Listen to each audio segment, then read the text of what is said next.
Урматтуу асыл кеч көрөрмандар, сиздердин назарыңыздарга жаңы долбоорду сунуштайбыз. Жылдыздар менен боулинг салтанат телеканалы менен биргеликте Fun City эс алуу борбору алдыңкы мүнөттөрдө сиздерге энергия позитив тартууламакчы. Эгерде чындыгында эле мына ушул энергияга багыт алгыңыз келе турган болсо, биз менен чогуу болуңуздар. Кызматыңыздарда Айзада Жамгырчиева. Биз баштадык.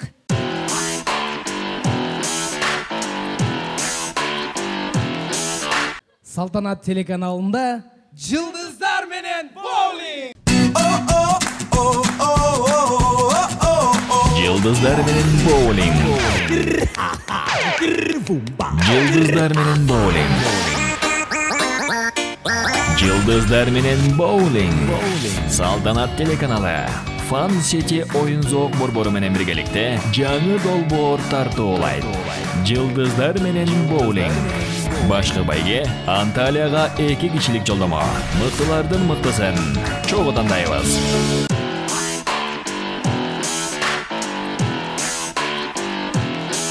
Асыл кеч көрөрманым, анда эмесе оюндун шарты менен таанышчу мүнөттөр келип жетти.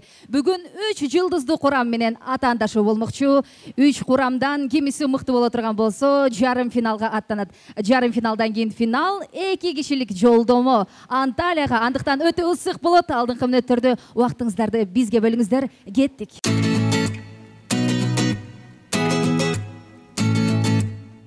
Ооба, ардактуу көрөрман, биз менен бирге позитивдүү атмосферага башпагыңыз деп баарыңыздарга дагы бир жолу салам айтабыз. Жылдыздар менен боулинг долбоорунун 2-чи чыгарылышы назарыңыздарда. Анда эмесе алгач командалар менен тааныштырууну баштайлы.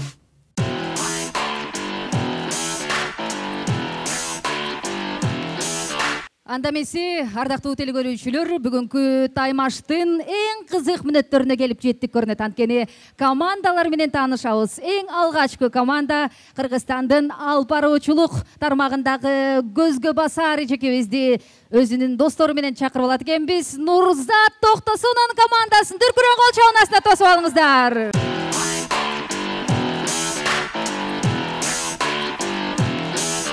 Саламатсызбы Нурзат айым. Командаңыз менен тааныштыра кетсеңиздер. Дем күч, алдыга болгон умтулуу жогорку болсо керек, байкалып турат. Чоң рахмат. Алгач ушул оюндун уюштуруучуларына ыраазычылык билдиребиз. Анан боулинг ойнобосок дагы ойноп берели дедик. Себеби ушундай позитивдүү жашоого ар бир адам умтулат болсо керек. Мен дагы сиз туура белгиледиңиз, досторум менен келдим. Атаандаштар дагы менин досторум, ошондуктан бүгүн бирөөлөрдү утсак же утулсак таарынбайбыз. Анан мен эми дароо эле баштасам, Инстаграмдагы досторду алып келиңиздер дедиңиздер. Эң эле алгач өзү мед айым болуп иштеген Фирузага кол чаап койсоңуздар болот. Биз дагы жаңы эле тааныштык. Кош келдиң, Фируза. Андан кийин Айпери, биздин командабыздын оюнчусу. Кош келдиңиз. Медер жана Хабиб байкелер. Биз байкелер менен биз жашоодо мындай тааныш болуп жүрөбүз. Ошондуктан командабыздын атын коердо дагы эч качан ойлонбой эле, жөн эле достук дедик. Достук жеңсин. Анан сөз түрдө көрөрмандарыбыз дагы бар. Анан биздин ураанды менин көрөрмандарым айтып койсун,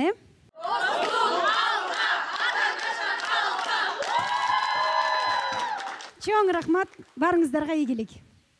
Терең ыраазычылык билдиребиз. Албетте, мынча күйөрман турат, ар бири сиздерге дем күч берет деген үмүттөбүз. Даярдыктар катуу болсо керек.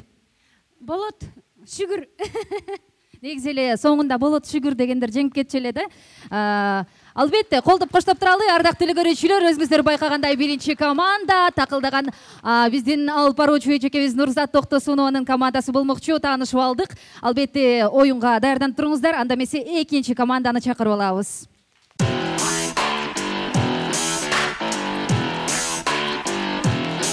Fun City салуу борбору тартуулайт.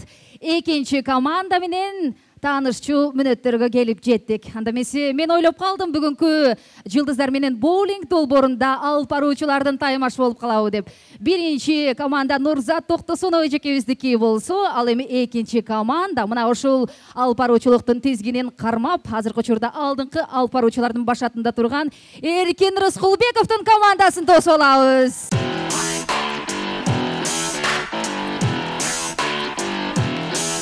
Өзүңүздөр көргөндөй эле курам мырзалардан көбүрөөк турат экен, бирок арп ичинде бир буудай болуп, бул жерде Айпери эжекебизди байкап турабыз. Келиңиз анда Эркин мырза, командаңыздын курамы менен тааныштырып, анан атын, ысымын атай кетсеңиз. Биздин командабыздын аты Айылдыктар. Себеби Нарындан келген Аман, Юрьевкадан келген Айпери, Жумгалдан келген мен, Кашка Суудан келген Искен, жана Кордайдан келген чет мамлекеттик Тилек. Ошо, анан биздин девизибиз Айылдыктардан шаардыктарга салам! Анан дагы бир нерсе, биз Нурзат менен сүйлөшүп алдык. Баш байгеси Анталияга жолдомо экен, анан мына Элим Барсыңбы фондунун аткаруучу директору турат бул жакта. Биз же Нурзаттын же биздин командабыз буйруса жеңишке жетсе, ошол эки билетти экөөнү тең кайрымдуулукка жумшайбыз деп бүгүн сөз бердик. Болду. Айбай сонун, бул өзүңүз айтып өткөндөй эле Элим Барсыңбы фонду ар дайым айтып келет, алуучу колго караганда бел берүүчү кол өйдөрөөк турат деп. Албетте, сиздер дагы бүгүнкү кайрымдуулуктун негизинде ийгиликке жетесиз деген үмүттөмүн. Ал эми команданын курамы менен тааныштырдыңыз. Өтө байкап турам, мырзалардын демгичи. Жанымдан оң жакта турган мырзадан сурай кетейинчи, даярдыгыңыз кандай? Даярдык жакшы, сонун. Айылдыктар дегенде атап койгондо капа болгон жоксузбу? Жок, ошондо болсок, тесиңе сыймыктаныш керек го андай нерсе менен. Жакшы, анда эмесе ардактуу телекөрүүчүм 1-2-3 старт деп анда эмесе оюнду баштайбыз. Сиздер менен биргеликте алдыда Жылдыздар менен боулинг, экинчи команда менен тааныштык. Анда биз кеттик.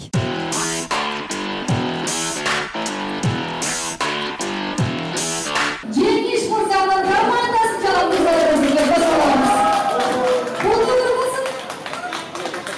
Спортчулар алга, арыктар артынан калба.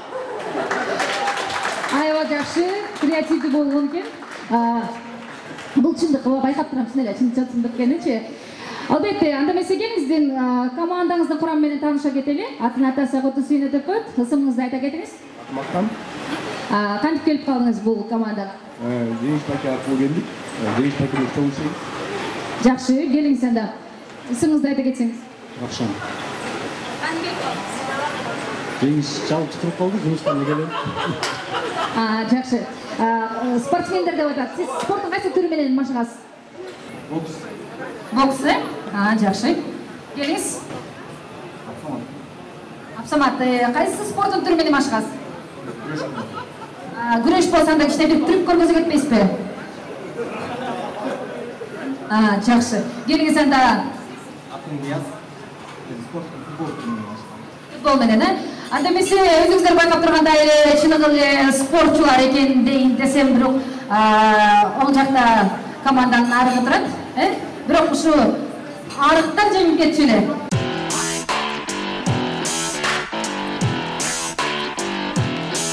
Мына ошентип командалар менен таанышып алдык. Бүгүн дайымкыдай эле 3 команда бири-бирине атаандаш. Алар белгилүү алып баруучу Нурзат Токтосунованын достук командасы, Эркин Рускулбековдун Айылдыктар жана тамашоочу Жеңиш Жунушевдун Спортсмен жана Арк командалары.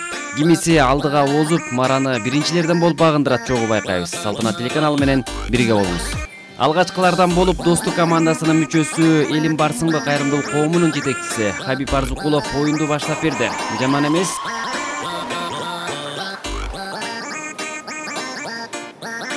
Экинчи аракетин көрүп жаткан маалы барекелде.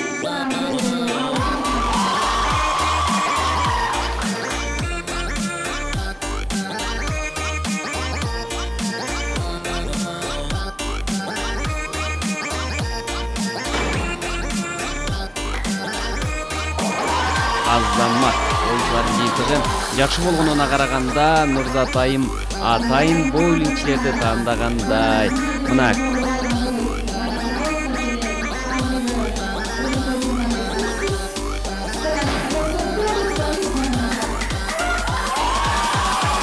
аталган команданын кийинки катышуучулары биринин артынан бири кегелдерди кулатуу менен элек. Команданын капитаны таймашка дагы чыкты.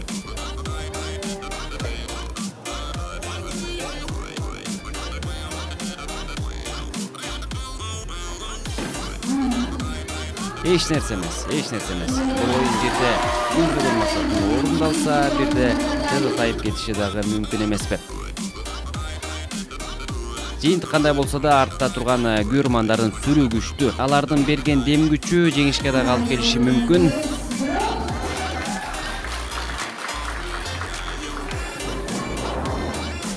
Катышуучулар оюнун жүрүшүн улантууда.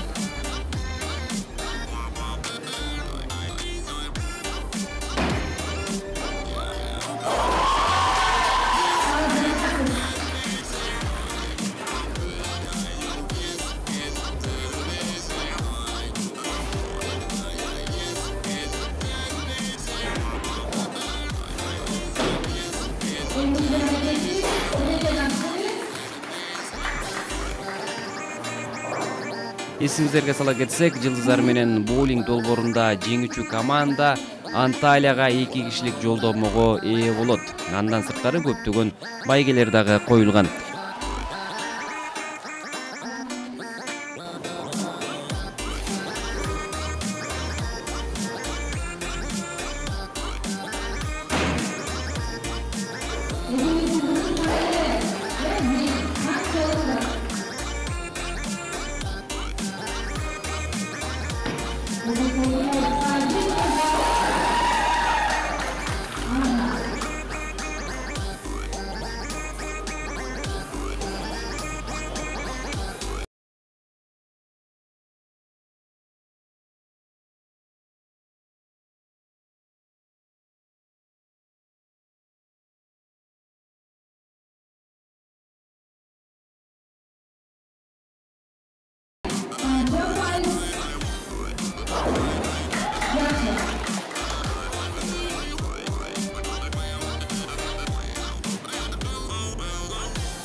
Экинчи болуп актер, тамашоочу Жеңиш Мырза капитан катары оюнду баштады.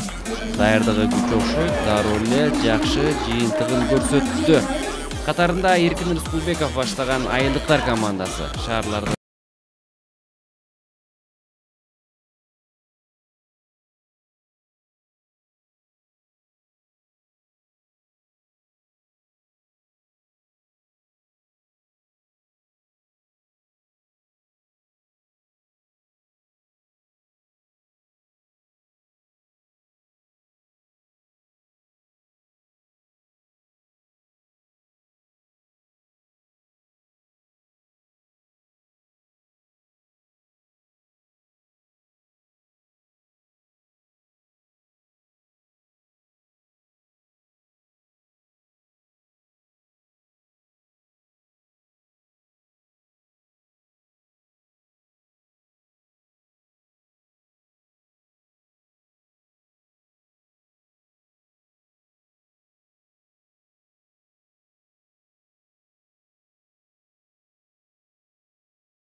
оюнда эң көп упай топтогон команда бул Нурзат Токтосунованын Достук тайпасы 470 упай. Экинчи көрсөткүчтө айылдыктар командасы 466 упай менен жана 4 спортсмен жана арык командасы 348 упайга ээ болду. Анда эмесе оюнчулардын сезими менен бөлүшсөк. Салтанат телеканалы жөнөкөндө Фан Сити эсалуу борбору өзүңүздөр байкагандай эле жылдыздуу долбоорун сиздерге сунуштады. Бүгүнкү программабыздын алгагында 3-чү орунга жетишкен Жеңиш Мырзанын командасы тособуз. 4 спортсмен, 1 арык деп. Бүгүнкү күндө аз упай менен 3-чү орунга ээ болдуңуздар. Жарым финалга өтпөй калдыңыздар. Эми себептен спортсмендер негизи өтүшкөн эле. Каражы спортсмендерди алып келбейт. Спортсмендерди алып келишкен болчу. Ийгилүү оюнга буюрса чакырышса, шахматисттерди алып келем. Жеңилип буюрса. Жакшы. Сиздер оюндан кандай эмоция, кандай сезимдерди алдыңыздар? Аялдын сезимдерди алдым. Жеңишпай менен жеңебизди ойлаган, үчүнчү орунга келдим. Жеңишпай менен жеңбей калдыңыздар ошондо, э?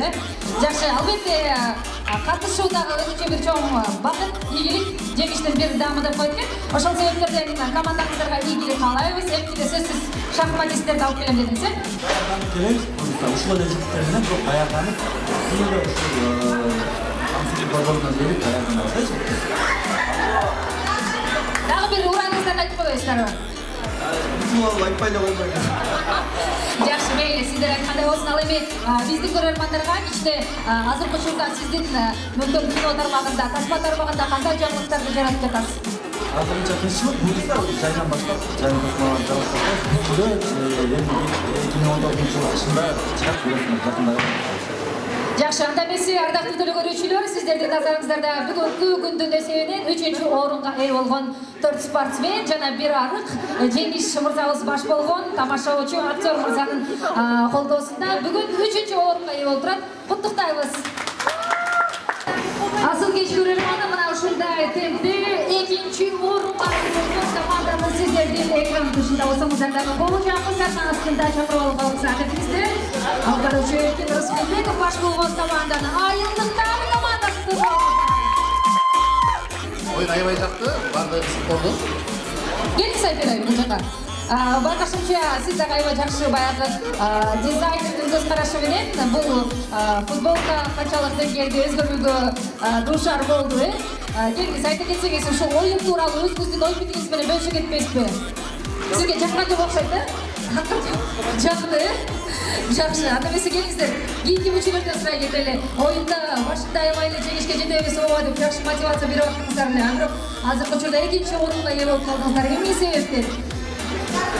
2-чи орунга ээ болуп калган себеби ачетте вакытта биз орунгачы. Жакшы эле ойнойдук. Башында мынча бакыттан аянды жакшы көрдүм. Шынын айтайынбы? Мен Нурзаттан акча алып койгом. Нурзат, акчага рахмат. Жакшы. Ал эми биз болсо мына ушундай көрөрмандарга жакшы маанай, мыкты көрүнүштөрдү тартуулап бергениңиздер үчүн айылдыктар командасына терең ыраазычылык билдиребиз. Кол чоңдор болсун. Атаандаштык болбойнча жеңүүчү аныкталбайт. Ардактуу телекөрүүчү, бүгүнкү программабыздын алкагында 3 мыкты топтор атаандашып, алардын ичинен эң көп упай алган биздин жаныбызда Нурзат Токтосунованын командасы турат. Дүркүрөгөн кол чоңдор болсун. Мынакей, бүгүнкү жыйынтык сиздердин упайыңыздар биринчиге чыкты. Буюрса жарым финалга жолдомо алдыңыздар. Жарым финалда дагы жакшы даярданып келесиздерби? Албетте, абдан кубанычтабыз. Ошол эле утулуп калган командаларга дагы ийгилик кааламакчымын. Эч качан капа болбоңуздар. Баары алдыда. Аябай жакшы сөз болду окшойт. Келиңиз, сизге жеңиш кандай жакшы таттуу сезимдерди алып келип жатат? Жакты. Жакты, аябай жакшы. Эмкиге чейин тренировка кылып турасызбы?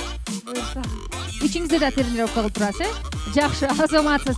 Хабиб мырза, айтсаңыз, сиз ушул биздин Достук командасынын тренери болуп калдыңыз. Бул жерде кийинип турган түсүңүз дагы азыркы тренер деп атоого дагы 100%га төп келишет. Айта кетсеңиз, кийинки оюнга жакшы бир даярдыктар менен келесиздерби? Негизде биринчи болуп келгенбиз, бирок экинчини эч качан ойлогон эмеспиз да, экинчи болгонбуз. Тамашалашам. Бардык катышкан командаларга ийгилик каалайм. Мындан артык оюн достук. Жакшы. Билсеңиздер, ардактуу теле көрүүчүлөр, спортто кымындай дагы бир көрүнүш жеңишти сизге эңип берип коюшу толугу менен ыктымал экен. Андыктан бүгүнкү программабыздын алкагында эң көп упай алган Нурзат Токтосунова командасынын достук командасын чын дилибизден куттуктайбыз. Албетте, ар бир команданын аракети күч болду. Ошентсе да жеңүүчүлөрдү дагы бир ирет куттуктайбыз. Келерки оюндан кездешкенче Салтанат телеканалында Жылдыздар менен боулинг теле долбоору болду. Амандашканча бар болуңуздар.